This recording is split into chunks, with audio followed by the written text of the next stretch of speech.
Calendar? Okay, so nasa calendar na po tayo. Okay, sabi niya tomorrow, wag naman pala, Saturday pala yon. Monday na lang. Sabi niya Monday mag-book ka, Charlon, ng 1 p.m. So, eto po ang technique na ginagawa ko, no? Pumupunta po muna ako sa World Time Body. Okay, sa World Time Body po kasi, pwede nyo pong i-compare yung time nila sa time natin. Let's say po si boss nasa Sydney. Alright, so dito po sa place or time zone, i-type nyo lang po Sydney and lalabas na and then i-click lang po. Makikita nyo na po dito ang Sydney time. So sinabi po ni boss, 1 p.m. gusto ko mag-catch up tayo every Monday. So ang 1 p.m. po ni Australia is 10 a.m. sa atin. Okay, kahit saan po itong country, no? Halimbawa, Colorado, yun na, state, ayan. So, makikita nyo po yung different time zone po dyan. So, magagamit nyo. Kita nyo po ba? Nakikita nyo po ba? Ayan, mas malaki po.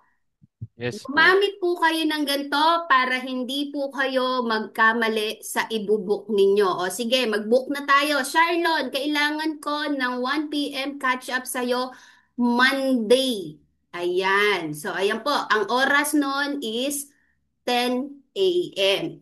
Okay? So, magbubuk na po tayo. Ang ibubuk po natin is event. Okay? Pwede pong event, pwedeng task. Pag task po kasi ito ay para sa calendar mo lang, hindi mo kailangan mag-invite dyan. So sa event po tayo, pwede pong dito sa plus create and then lalabas na po itong window na to. Or pwede naman po i-click nyo po dito. Tapos more option. Okay? So sa more option, let's say catch up with bossing na lang lagay natin. Pero always po, pangalan na nga lang, baka mamaya ganun ang gawin nyo. Catch up with Mark. Yun yung name ng boss natin, okay? So sabi niya Monday. Okay, so 27 ang Monday. Ngayon, hindi mo na kailangan baguhin tong time zone na to kasi alam mo na kung anong oras yon, 'di ba? Yung time zone na naandito is time zone ng Pilipinas yan, kung saan ka located. So, hindi na natin kailangan yon baguhin kasi meron ka ng oras na nakakompare sa Manila and Sydney. So, 10 a.m. po ang ilalagay natin. 10 a.m. Ayan. 10 a.m. So, sabi niya 30 minutes lang naman ang gusto niya. Ayan. Tapos, lagay natin yung email ni boss. Halimbawa, ayan yung email ni boss. Tapos, ito, automatic po ito. Pero, kung si boss ay gusto niya, Zoom ang gamitin ninyo, madali lang naman po sa Zoom. Hindi ko lang po maipakita dito kasi parang mag-error. Sige po. Sa Zoom naman po is madali lang po 'yon.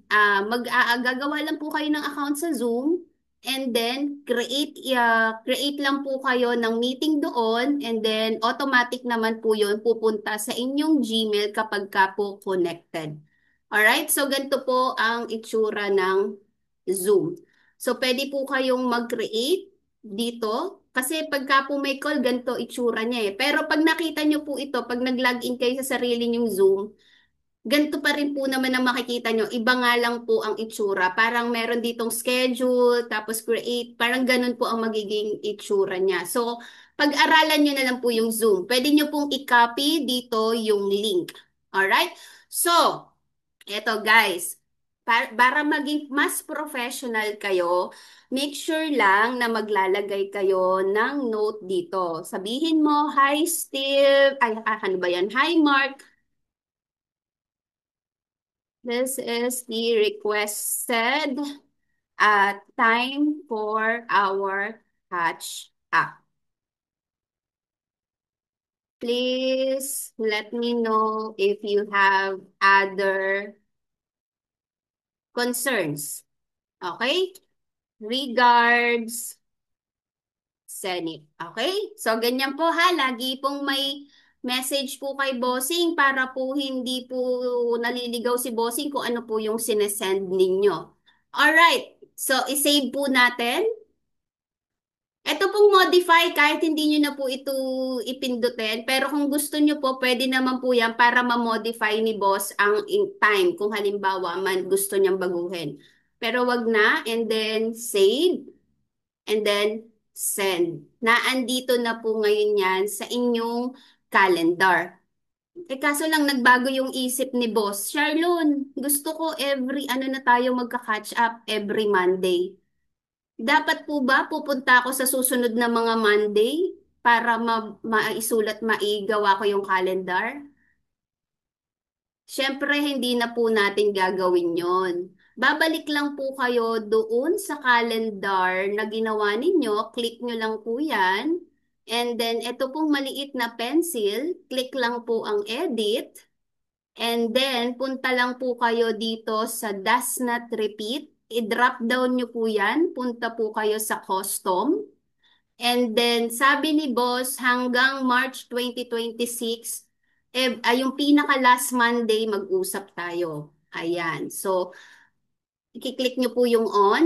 And then, ito pong date, i-click nyo. So, ang gusto niya, March 2026, yung last Monday. Ayan. And then, click done.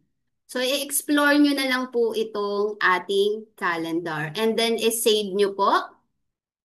And then, i-resend nyo po sa kanya.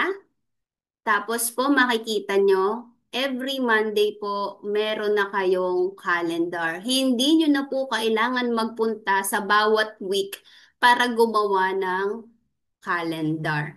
Okay, malinaw po ba yon? Alright.